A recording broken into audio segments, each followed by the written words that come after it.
where we have an amazing amount of fun. We have good guests, and sometimes we have just me. And so today's just me. We're still working on a little bit of the techie stuff. That looks pretty good. Anyway, working on a little bit of the techie stuff where I was trying to be smart and have some visuals. And sometimes it works and sometimes it doesn't. So anyway, we're gonna go with it and we're gonna just have some fun. But today I've got some fun stuff that I want to talk about. But what are we? We are Taste Life Nutrition Radio. We are about truth. That is always the goal of this show: is truth in healthcare, truth in wellness, bringing to you good, solid information that is both conventional as well as non-conventional. Maybe showing you some things that are not as known as other things, and talking about them and having some fun with them, and bringing to you the best that we have. And so it's a pleasure. It's amazing. And this is my third. Is that right? Yeah, the end of my third year. Amazing, actually. So much fun. So thank you all for being here. Gratitude. We always start the show with gratitude because gratitude can change the world. I'm grateful. I think today is going to be super simple, and I'm just going to be grateful to have a voice, have this show and have a voice, and continue to grow where we are reaching so many people. And I'm hoping, opening some hearts and opening some minds and giving some good information. The goal, my goal in my life and in my business is to be of service the best that I can, and to bring my best, which means I need to feel my best.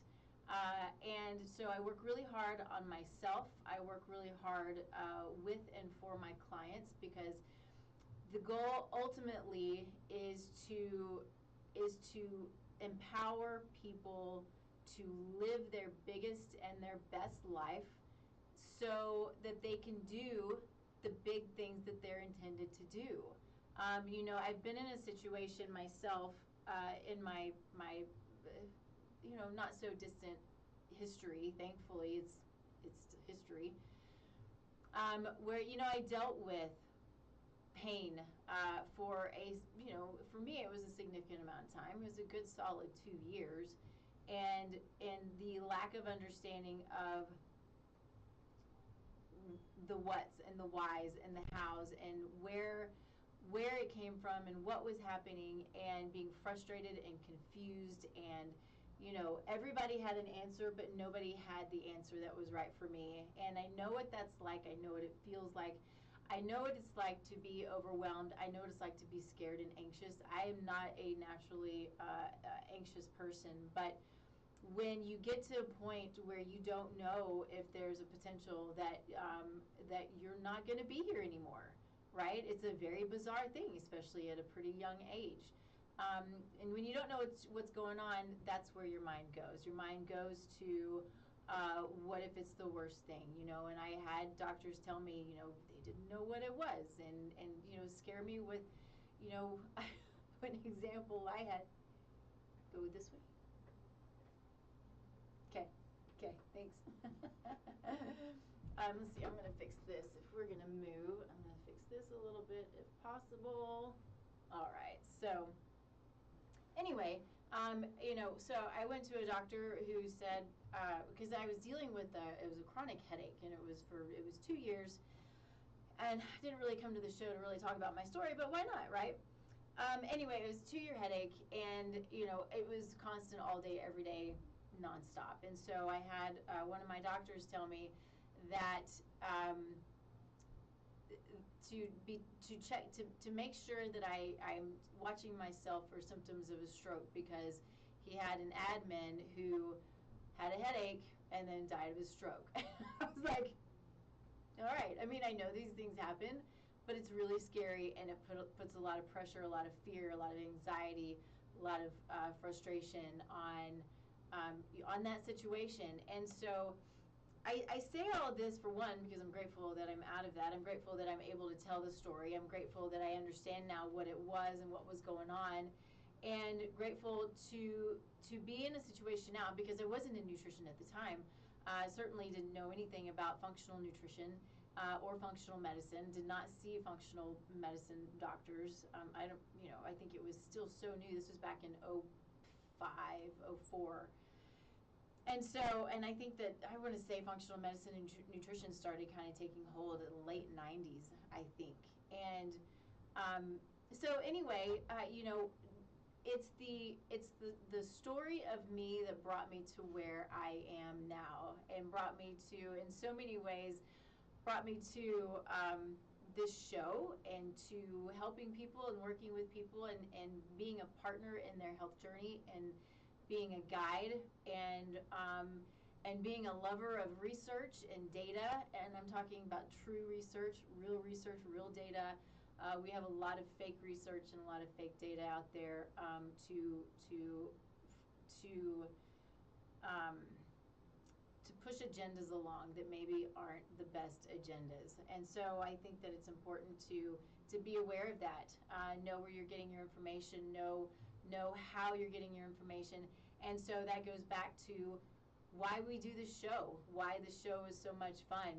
There are a million shows out there, but I'm proud of this one. I'm proud of what we're doing. I'm proud of the people who we bring on. We have, to date, everybody has been an entrepreneur, mostly women, not intentional at all. I love having men on and men entrepreneurs on.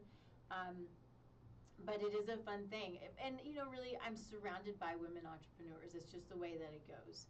I network with them. We work together to build each other up. It's a godsend to be surrounded by women who are not women who have the intention of cutting down, but of building up. And so it's amazing how things lead to exactly where I wanted to go and didn't even mean to. But I always like to talk about situations that even if someone's not on the show, when I have kind of a fun, cool, interesting situation that I think is worth sharing, which was supposed to be one of the slides, so maybe it's coming up if I know Henry's back there working on it for us, but we'll get all of this stuff worked out. But the next one of the slides, it's a really nice bright pink slide, but I have a friend who I fairly recently met in a networking group. I will call out the Dames, created by the amazing Megan Conter. There it is. Thanks, Henry. And so this is where I've met a lot of amazing women, and it's all entrepreneurs, and they work together, and it's not about cards, it's about support and helping each other and building each other up and helping us all to build up our businesses so we are creating a better place, a better life. And again, just getting back and doing those big things, the big things that we're put here to do. So I was invited to a fashion show. And so this little sweet lady, Patricia B., she is a big personality, and she wears these amazing big hats, and she dresses to the nines all the time. And I just love being around her, and she's just excited about building women up, and that's a lot of what her business is. She is a stylist, a fashion stylist, and she is literally she wants to fashion women so they can put their best foot forward. And so I wanted to talk about this experience because it has to do with me as a person. I love fashion. I think it's super fun and super cool. I'm not always great at it, but I think I'm okay. But I always have questions. And so what I didn't expect when I went to go see Patricia was for her to sit down with me and say, what are your goals in your business? What do you want to do? Where do you see yourself? And to have a conversation about what it would look like to have her dress me for where I want to go. And I find that to be just this amazing I just find it to be amazing that somebody is interested and there to help in her way to guide you to where you want to be. And it's absolutely true that if you want to get somewhere, that you got to dress for it. I think it's important to dress for it to an extent. Once you get to a certain point, right, you probably don't have to worry about it as much anymore. I'm not there yet. Plus, I like to dress. I like to dress well. But anyway, so Patricia puts on these amazing fashion shows. She does a couple of them every year. I know that she's starting to, I think next year is going to be her last year. But I have been able to be a part of that, to be a part of her, what she does when she brings people into her home that is full of these amazing clothes and shoes and purses and hats and belts and accessories and all of these fun things. And she does it literally to build up women and to help. And so I didn't tell her I was doing this, but I thought it would be really fun to just show what she's about a little bit, you know, her makeovers. She is famous for what she does, and she's been famous for a long time. She's been on TV for years and years and years. But she has this amazing skin line, and then of course there's her information if you want to reach out to her. But she truly is one of a kind. And so what I have on today is something that I would not have chosen just off a rack, I don't think. When she pulled it for me, I was like, that's cute. I'm not really a ruffle girl, so I'm going to show you the little ruffles that I have going on here and how cute this is, and the little belt, and you can't really see the skirt, but as soon as I put it on and the way that it fit, I just went, that's amazing. And I love it, and I need it in my closet. So, and I found way too many things and could not bring them all home. But it was such a fun experience. And so if you ever get the opportunity to do something like that, whether it's with Patricia or with someone else who is there to, you know, be your guide in the way to help you move forward wherever it is that you are. I mean, that's what all of this is. And I know that fashion isn't necessarily health. Well, it is. It's kind of wellness, you know. It's that wellness. It's that pick you up and make you feel good. I mean, literally, she showed me how to wear a bra. I thought, how is it that hard? She gave me tips and tricks, and it was a very supportive and uplifting and fun experience.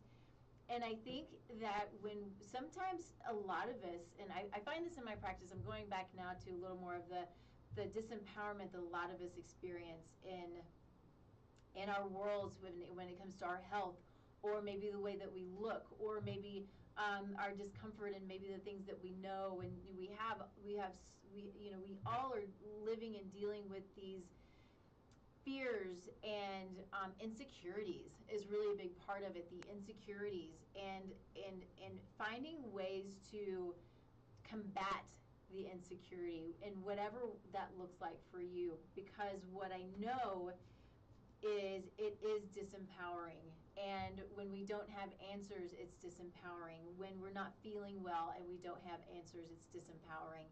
And my goal is to always do my best to empower people.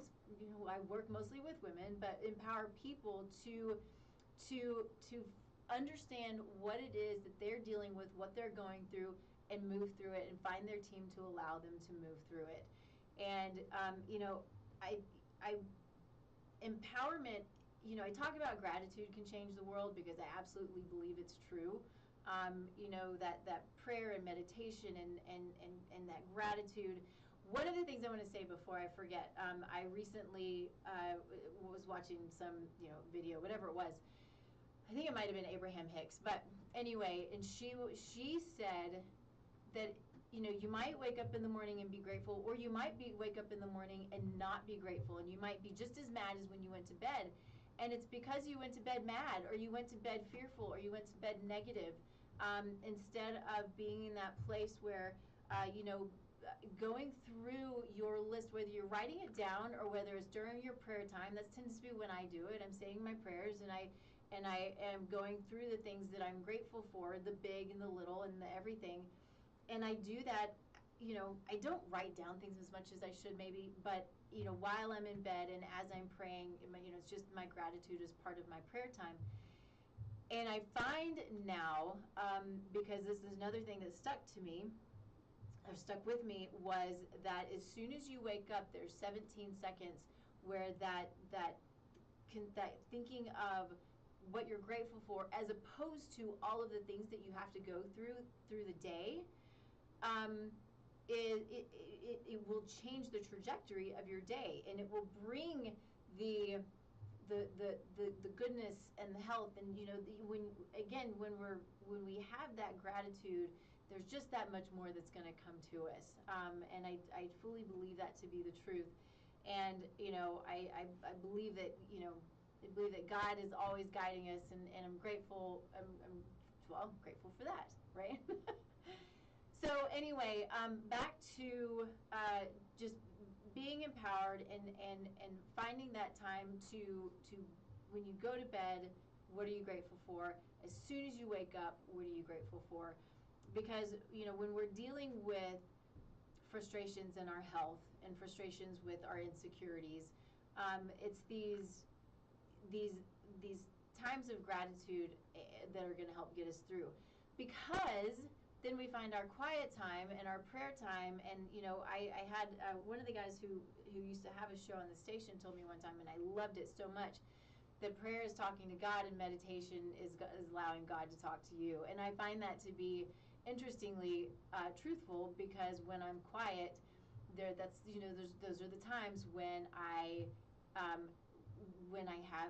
hear the little voice, and it's this amazing, cool thing. So anyway, I'm a little bit all over the place. All of this to be said, that when it comes back to something like soulful conception, right? And so, believe it or not, there is a link here. But one of the I talk about soulful conception because it is become a part of who I am, and part of who I want to be, and who I want to bring, and how I want to empower women and their husbands to create their healthy family, to build their healthy family. But this is also what builds our healthy future. And so when I say that, I'm being literal. And so I'm going to give a little bit of basics for those who maybe haven't heard this before. But one of the things that changed my world when it came to understanding nutrition and functional nutrition and the way the body works and the way we work is epigenetics. And it's a new study. We're learning so much so fast about epigenetics, and there's still so much that we don't know. But what it does, so what it is essentially, is epigenetics are locations on genes that have the ability to turn genes on and off. So it's essentially the expression. The epigenome is it allows for the expression of genes. So think of health. It allows for the expression of health, or it allows for the expression of dishealth or dis-ease. So we can have the potential for an autoimmune condition, say celiac disease, which is something that we can see in the epigenome. We can have the potential for cardiovascular disease. We can have the potential for diabetes, but it doesn't mean it has to happen. Why? Because we have the control, and this is why I try to have this everywhere, and I really try to say it a lot, because we do have so much control over our genetic destiny. And so it's kind of it's a big concept, but it's absolutely true, because genes, the epigenome is turned on and off by our lifestyle, by food, by exercise, too much exercise, too little exercise, by sleep, by trauma, by stress. All of these, by toxicants in the air, toxicants on our skin, toxicants in our environment, in our home. And we talked a little bit about this last week, but it's one of those things that I can't say enough, especially when it comes to, so many of us think about the toxicants that are in our food. We eat organic, it's very important. We don't want the pesticides and the herbicides. We don't want the preservatives and all the things, because we are getting to a point to where we know and we understand that these are these are damaging and detrimental, and we want to take care of ourselves and take care of our families. But what a lot of us are not thinking about is the makeup that we use, or the shampoo that we're using, or the deodorant that we're using, or what we're washing our clothes with, what we're washing our sheets with. Consider the fact that when you wash your sheets and you're smelling them all night long, or you have your clothes on and you smell the detergent all day long, it's amazingly toxic, unless you're using like an essential oil or something, which doesn't usually last that long. So if you're smelling it all day, it's probably a problem. But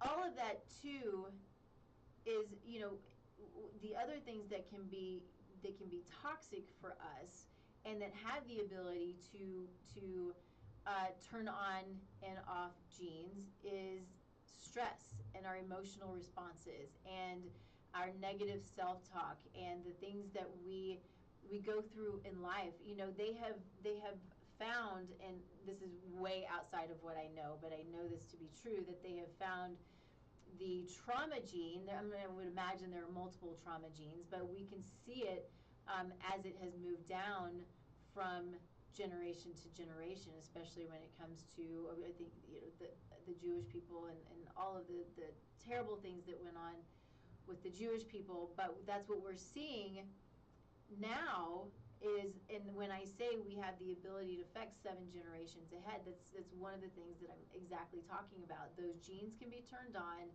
and we can have, who I am today is in part expressed by my great however many great 7 generations back is grandparents. And that's powerful stuff. I mean, what did they go through? Did they suffer from traumas? Is some of what they experienced some of what I experience today?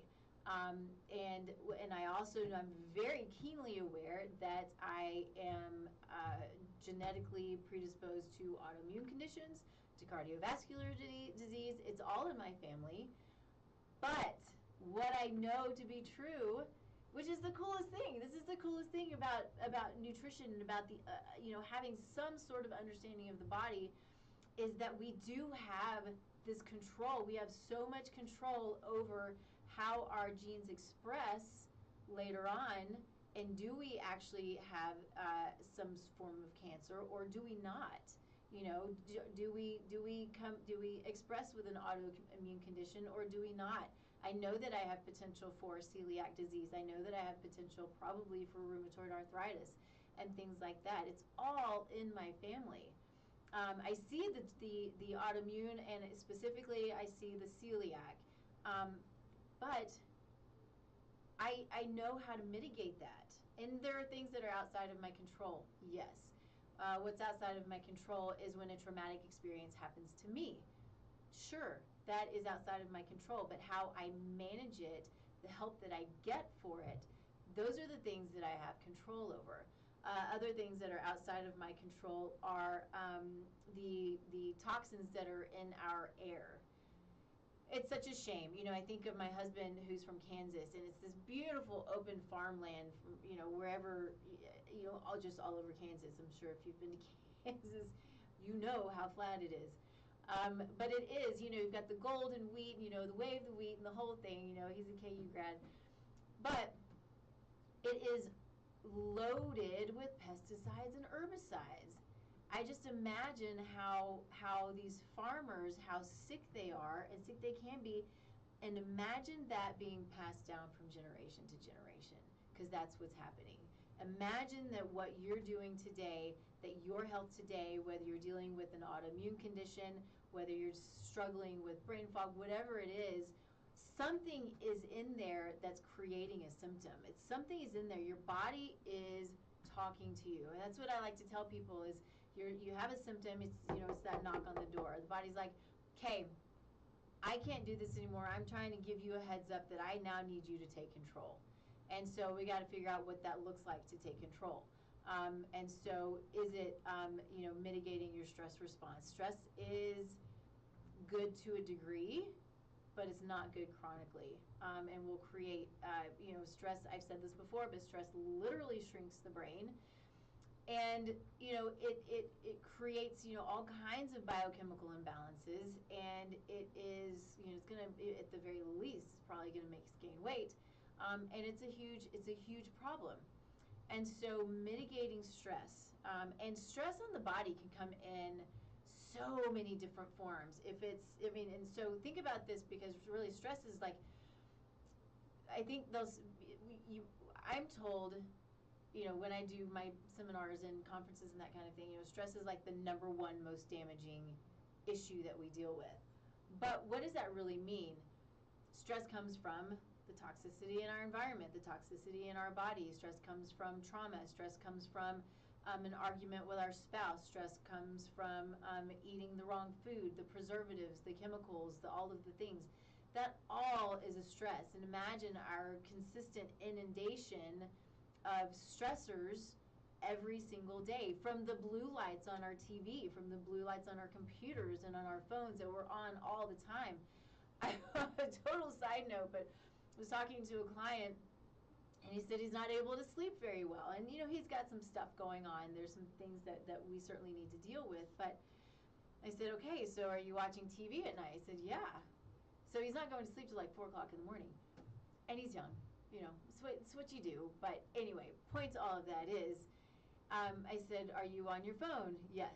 Okay, so let's talk about getting away from the blue light and maybe creating some good healthy habits around sleep hygiene, because it's incredibly important. And we don't always take a step back and look at these small things that can be a problem. You can, and I have this on my phone, and I have it on my computer, but you can put like blue light blockers on your computer and on your phone, and you can change the shade of the coloring of your phone in order. I'm looking at my iPad and my phone, and I can see the difference in my iPad that's got all of the blue light, and my phone that has more of a reddish hue to it.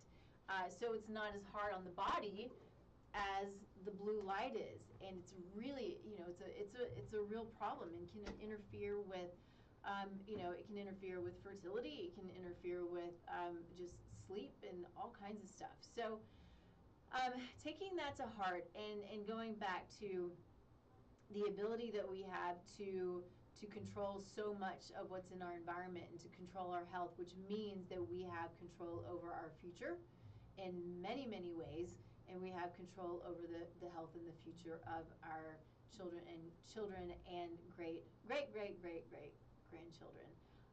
And so you take that and you look at it, and it's really a lot of responsibility, which is good. It's also really freaking scary, right? It's all on me. That's a lot. But you taking those little daily, making those little daily changes, little daily habits, not doing everything all at one time.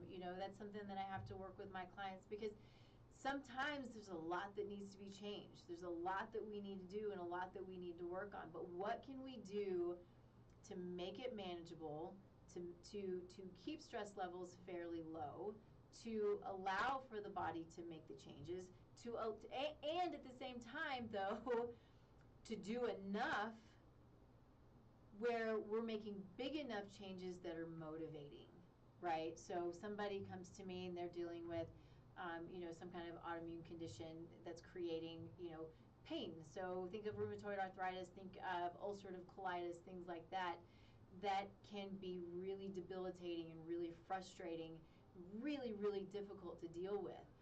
We have to have an understanding of what we're looking at. Of course, this is why I run labs, to really have a deep understanding of the body and why the body's functioning and dysfunctioning. But then, what is it that we need to do to mitigate the inflammatory response, and to allow the body to begin to repair? And then some of these people are dealing with things like infusions. So what do we need to do to, if we have to do the infusion, to allow everything to work together, and hopefully then begin spreading those infusions out and out and out, because drugs are also going to impact our epigenome. So the best thing that we can do is to to eat food that is, at best, just single ingredients: meat, fat, fruit, vegetables, and it's pretty basic. But then doing these things and keeping the amount of drugs that we take under control, even if it's Advil, all of these things have an effect on our epigenome. All of these things have an effect on our future health. All of these things have an effect on our future generations' health. And so we have these drugs. Here's one. Again, totally, it's not off topic, but I think it's an important one to understand and know, because PPIs and acid blockers are ubiquitous, it seems. And they're one of the most damaging drugs out there, with easy access, and it's just amazingly damaging what they do to the body. And the problem too is, early on there were big warnings about these drugs. A lot of them, prior to the point to where they were over the counter, but there were warning labels. These are dangerous. They're indicated for 2 weeks. I think maybe that indication's been, pushed out a little bit. But what we're seeing, though, are these prescriptions being filled over and over and over and over again for years and years and years and years and years, without a true understanding of how this is affecting the biochemistry, how it's affecting your nutrient absorption, how it's affecting your micronutrient metabolism, how it's affecting your microbiome, how it's affecting every part of your body. Because if you are taking acid blockers, even if it's Tums, if it's you name it, right? If you're taking it, you know it. But if you take this for any extended period of time, you are totally damaging your microbiome. So what you're doing, you're blocking acid. Acid is intended to mitigate microbes, parasites, worms. If you don't have enough acid, then what's going to happen? You're going to have the likelihood of getting an infection from a parasite or a worm, or H. pylori, or whatever the case may be, is going to be much greater, because you don't have that safety net. You don't have that hydrochloric acid that is there to help to keep you safe. On top of that, it's intended to break down protein, break down nutrients, break up those amino acid chains. If you're not breaking up those amino acid chains, you're not able to take them and break them down small enough to where they're actually getting in your bloodstream and going to the organs to do all the things that they're supposed to do. So you have amino acids that create proteins, right? They're protein blocks. And so if they're too big, you're not making neurotransmitters, you're not making muscle tissue. We have this epidemic, especially with COVID, but we have this epidemic of anxiety and depression, and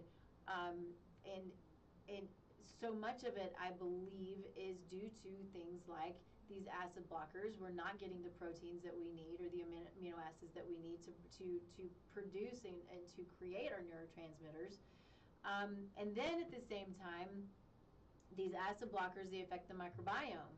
So you're going to have potentially the bad bugs outweigh the good bugs, and so then you're going to have more infection, and then your immune system's going to be depleted, and then your gut is what produces 90% of your serotonin, which is your happy neurotransmitter. So a lot of the times we think of our neurotransmitters being produced in the brain. Serotonin is produced mostly in the gut, and if our gut's out of balance, what's going to happen? Our serotonin's going to be out of whack. And so much of our mental and emotional stuff, going back to the mindset and mitigating stress and understanding where anxiety and depression comes from for you as the individual, is key to whether it's creating a healthy you, a healthy baby, a healthy pregnancy, and knowing that the stress that you're dealing with, the micronutrient deficiencies that you're dealing with, the stress of not being able to absorb your micronutrients, all of these things are passed on to that child. If you're dealing with with anxiety and depression because your microbiome's a mess. You know, that anxiety and that depression, those hormones are going to go to that baby. What happens? You likely will have a baby who's crying more, who has a lot of stuff going on. It happens. It's documented. And if we can take a step back and, you know, going back to that, understanding what's going on with your body, and then taking your time, the time to meditate and to pray, and to be grateful, all of those things, bring the biochemistry, bring your body down into that parasympathetic, where it's that rest and digest and everything's calm and your cortisol lowers, and you know, there's this balance, this homeostasis. Even if there's stressful stuff going on, we have the ability to mitigate that. And it's so important to work really hard. I don't mean to say that to make it more stressful. That's not my point at all. But to know and understand that mitigating the stress response is really, really important. And getting back to you know, things like these PPIs, they're causing stress. They're causing you know, an imbalance in all of these things that I'm talking about. So then I want to get to the micronutrient deficiencies that are created by these PPIs and these acid blockers. So if you're not breaking down your food, you're not absorbing and utilizing your nutrients. So we have this epidemic. We have a lot of epidemics right now, I know. But we have so many people who are diagnosed with osteopenia and osteoporosis. Why? Potentially years and years and years of being on acid blockers and PPIs and not understanding that it's a big, big problem. And so, you know, our bones aren't just made of calcium, you know, which is a problem in and of itself when we have osteopenia or osteoporosis and we're told, just go get some calcium. Please don't just go get some calcium. I'm going to tell you right now, if you're taking calcium by itself, it's probably creating a lot bigger problem than you know it is. Calcium by itself doesn't know what to do. Calcium needs cofactors. All of the nutrients that we utilize in our body, they're all in little packages together for a reason. We have to have their buddies, their cofactors, their friends who go and tell them what to do and where to go. And so with something like calcium, it needs all of these other minerals and trace minerals and vitamin D and boron and all these other nutrients that tell it where to go.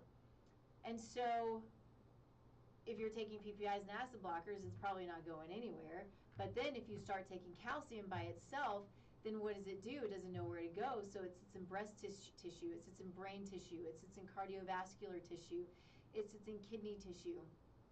And so this is where we can find that calcium alone, calcium supplementation by itself, is a big problem. And we go back, you know, we often are taking, I have so many things that I could say. Vitamin D is another one that we, you know, if we're not absorbing our nutrients, we're not getting enough D, but then we go and we supplement vitamin D because we have an epidemic of vitamin D deficiency, even though we're spending a lot of time in the sun. So then we take this long-term vitamin D, and we shouldn't be taking vitamin D by itself. That vitamin D at minimum needs to be with vitamin K. I'll do vitamin D by itself for a period of time therapeutically at high dose, depending on what labs tell me only. But then we'll add on vitamin D with vitamin K, or maybe D with ADEK. So all of them together, because they're all fat soluble, they all work together synergistically, and they just work well together. You know, that's kind of the intent, right? They are meant to work together. And so I don't want this to come off like that I don't like supplements, because I love supplements. They are amazing when you use them the right way. But they also can be a huge waste of money, and they can create a lot of dysfunction if we're not using them properly. Even, you know, I was talking a little while ago about the, you know, I have clients who are dealing with autoimmune conditions, and sometimes they're in these really big flares, which is an immune response, right? It's an inflammatory response. We're trying to get this stuff under control. And so we might put them on high-dose anti-inflammatories. They're supplements, and they work really, really well. But the goal is not to do forever high-dose anti-inflammatories. The goal is to understand the underlying cause of what's going on that has created this immune system dysfunction in the first place, and and and and address that, so the body then has the ability to do the rest on its own. So it has its ability to create its own anti-inflammatory response. You know, so much of what we deal with in our world is this pro-inflammatory response because we're eating all these pro-inflammatory foods, even if we don't know it. This is why I talk about meat. You know, conventional animals, conventionally raised cows, chickens that, you know, are not treated properly, and I say that when it comes to food, to sun, to, you know, let's take out, you know, the vaccinations and those things, and places we could go really deep with this stuff, but just the food itself, they're eating foods that they're not supposed to have, or they're not getting what they're supposed to have. And so we are eating, you know, we look at marbling on meat and got, oh, this beautiful marbling. Well, if it's a conventional animal, it's inflammatory. What does that do? If we're eating it, it's high in omega-6, it's low in omega-3. Omega-6 is inflammatory, omega-3 is anti-inflammatory. We become inflamed. Same with all animals. So eating good, well-raised, healthy animals is not just about, you know, being humane. It's a huge part of it, but it's about giving our, you know, feeding ourselves food that actually feeds us and isn't detrimental. You know, we're told, and this grates on me. Oh man, it grates on me. But there is this terrible push, and has been for years, for canola oil, because there is the thought, the push to say that canola oil is heart healthy. And so there are lots of conventional practitioners out there who listen to this because they don't know any differently, and that's understandable, except that's why we dig and we, you know, study the data. But canola oil is as far from heart healthy as anything that we can put in our bodies. Canola oil is highly inflammatory. It's highly processed. It's such a huge problem, and what we're seeing is, you know, these you know, men and women are going home who've had a stroke, who've had you know, a cardiovascular event, you know, heart attack. And they're saying, okay, you got to change your diet, and you got to stop eating so much fat, and if you do eat fat, you got to eat canola oil. They're not told about sugar. They're not told about anything else. It's you got to eat canola oil and eat low fat. And this is a massive problem. So if we're looking at good, healthy fat, canola oil is not it. Corn oil, vegetable oil, all of these things are highly, highly inflammatory. So look at your olive oil, look at your avocado oil, look at your coconut oil. You know, and there's some other ones in there. Don't cook with olive oil, please. Cook with avocado oil. But these are the things that, you know, we get back to basics to help to bring our body to a place of health. And all of these things lead to, it all works together. It's this really beautiful symphony of how the body works together. And I'm talking the mental, the emotional, and the physical. You know, my goal with this show was to really talk about sort of the emotional health and the negative self-talk, and, you know, what we do that puts so much stress and pressure on us. And although I am, it all goes together so beautifully. And when there's dysfunction, it's not just dysfunction inside of the arteries, right? It's dysfunction all over the place. You know, so getting back to the PPIs that can create mental and emotional issues, you know, gluten can create mental and emotional issues. Gluten has the ability to bypass the blood-brain barrier. It's full of pesticides and herbicides. It's been hybridized to increase the gluten content so much that celiacs, I think it's 40% of them don't express with GI issues. They express with mental and emotional issues. And so, you know, going back to looking at as best you can all pieces of the puzzle, no matter what your symptoms are, all pieces that can come together, because it can work beautifully together. Or once there's the dysfunction in one place, there's certainly dysfunction in other places. And where I meant to go, I'm all over the place sometimes. But where I meant to go was when, I was talking about gut health when I got off on the wheat thing. But gut health, we know that there's leaky gut, or it's intestinal permeability, or gut permeability. It's got all these different names now. The data's out there. It's there. Some people still don't believe it, but it is a true thing. What happens, just really quick, is you have these cells that go through the gut lining that are super tight together, and they're supposed to be, because nothing's supposed to get through.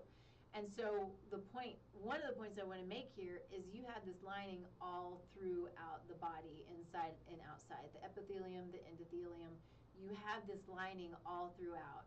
And so what happens is these cells, due to a chemical called zonulin, they come apart. So they can come apart, either the cells come apart from each other, or a cell can be torn apart in and of itself. And when that happens, things from the gut get into the bloodstream that are not supposed to get into the bloodstream. So think yeast, bacteria, larger pieces of food and things that aren't supposed to be there. And you can think about that with the cardiovascular system, with the endothelial lining of your arteries and your veins. You can think about that with your blood-brain barrier. If you have, they say gut on fire, brain on fire, right? We could also say gut on fire, brain on fire, cardiovascular system on fire, right? It's all connected.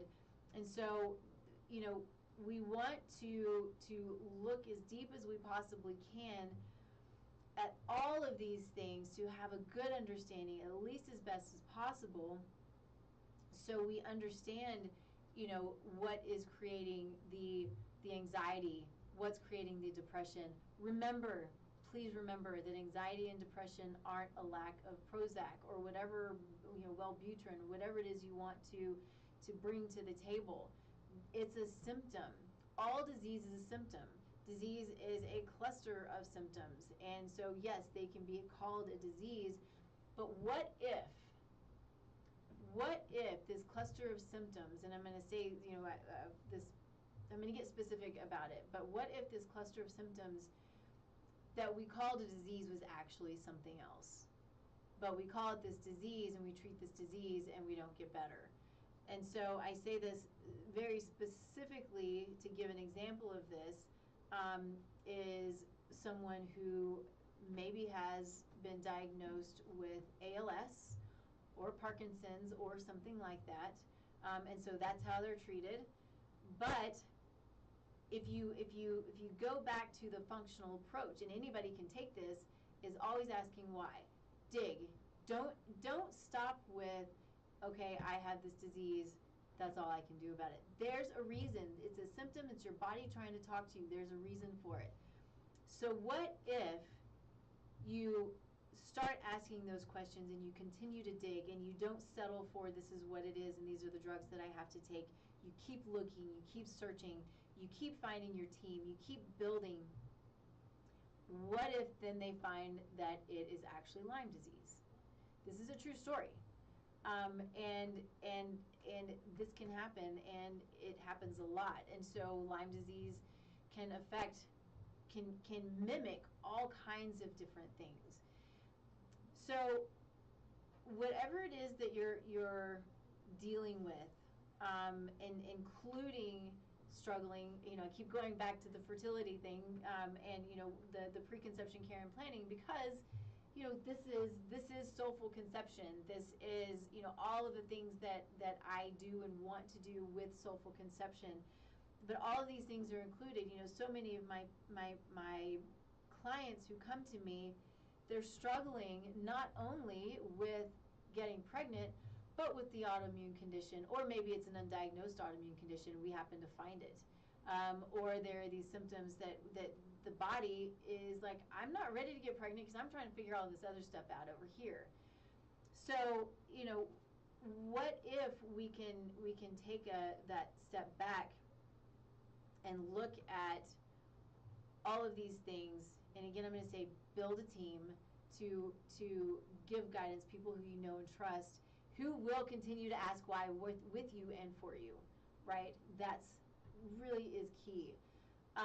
But taking that step back, so whatever the struggle or the symptom might be, and knowing that there is an answer. And something that I'll say is kind of a little bit of a caveat is, with me, I'm not a doctor.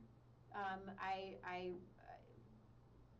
have a lot of good knowledge, but I don't have a medical background. I've not been trained in medicine. But I do train through the Institute for Functional Medicine, so there's training there, but it's just not that, that amazing amount of training that these doctors have to go through, and the amazing amount of understanding that they have. But now I forgot my point, except for it's again, it's that digging as deep as you can for the answers. Totally lost my train of thought. I hate it when I do that. But that's okay, because we're sort of coming to the end of our time together anyway. But I think really the goal is, if you're struggling with the symptom, if you're struggling with getting pregnant, if it's you or your husband or your wife, right? I know, I'm going to repeat this, that I talk to women a lot, and when I talk about soulful conception, I know that I'm mostly talking with women, but with my program, Soulful Conception, this is for women and their husbands. This is for both of them. We need healthy men. We need healthy, strong men with good, solid testosterone. We're seeing testosterone levels drop. What's that creating? It's creating depression in men. It's creating unhealthy men. It's creating mentally and emotionally unstable men. It's creating weak men. And this is not the way that it's supposed to be. And so we talked a little, I can't get too deep into this right now, but we talked about last week the endocrine disruptors in our environment that are creating these crazy estrogens in men and in women. We need men to be men. We need men to be, to have, a strong body, a strong mind, which is going to mean strong sperm, right? And that's what we have to have. And this is the way that we're created. And so, there also are, it kind of gets back to the mental and emotional piece of it, is making sure that for men also, that all of these things are in balance as best as possible as you're trying to create a family, or just get yourself healthy, whatever the case may be. Because, if it's the testosterone, if it's too much estrogen, or if it's just the unhealthy foods, which is going to create all of this as well. Getting yourself into a place where you feel good, because then you feel strong and you feel motivated and you feel like you can go and you can do and you can create, and all the, again, goes back to all these things that we're put here to do. So this certainly is not a program discounting the importance of men. I want men to be involved. I will tell you that when I'm working with people who are dealing with fertility struggles, it's almost always the woman. And I think it's a shame. I think that it's important for the man to be involved as much as he can. I know a lot of it does lay on the women, but there's the support system, but there's also the healthy genetics that we need and we want to be passed down. And the fact, I think that the stat is that testosterone, is it testosterone levels, or maybe it's just sperm count? I'm not sure what it is, but it's like decreased by half over the last 30 years. I should have this stat closer to me. But it's an amazing decrease in male fertility, an amazing decrease in male fertility, and it's a shame. And I think there are a lot of factors that are going on today that are creating big problems for men and for male fertility. So again, not that we have time to get into all that stuff right now, because now we're running over. But I hope that you will, if you have questions about anything, whatever it is health related, I truly am here to be a resource, to serve, to give guidance the best that I can. You can ask questions through, any of the Facebook pages. You can reach out to me. You go to my website, tastelifenutrition.com. I have there a form or an assessment that can be filled out for anyone, no matter what your situation is. And it comes straight to me, and I reach out to you personally, and we can chat about what you might be struggling with, whether it's whatever the case may be, as simple or as complicated as it might be, right? And if I'm your person who might be able to help, then we'll talk about it. And if I'm not, then I'm going to do my best to help you find someone who can be of service to you, a better service. Or maybe it's about building your team.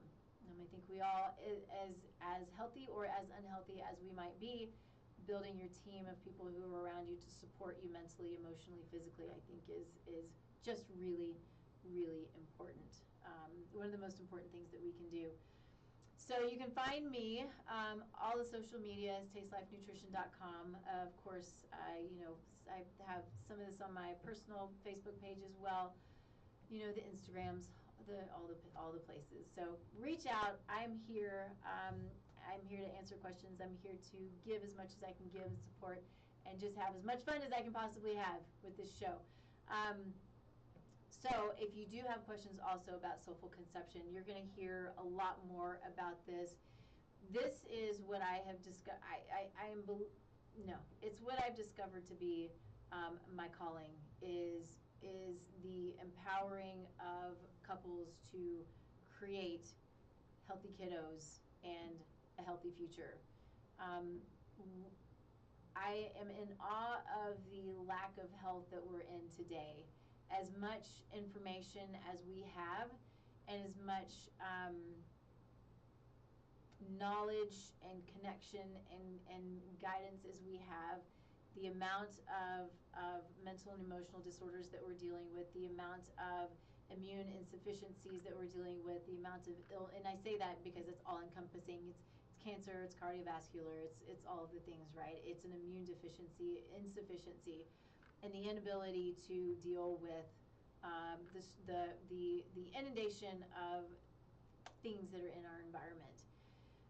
And so, again, goes back to the goal is understanding how it is that we can work with our bodies, work with what we've been given, work with the nutrients that God has given us, and all of these things to live a big life. It's not about living longer, so we don't know how long we're going to live. But I'll be damned if I'm not going to do my best to live big for as long as I have here, walking up straight and tall, not with a walker, at least unless, some crazy accident happens, which of course can happen. But, do everything that's in my power to do the best that I can with what God gave me while I'm here. And I hope to do the same, and, for anybody who comes in contact with me. So I'm going to stop there. Thank you. Appreciate you. Let me know if you have questions. I hope that you'll reach out, and I hope you all have a wonderful Thursday and a wonderful weekend, and we'll see you same time here, streaming live as always on KUHSdenver.com, 10 a.m. Mountain Time. See ya later. Bye. Hi, Jake.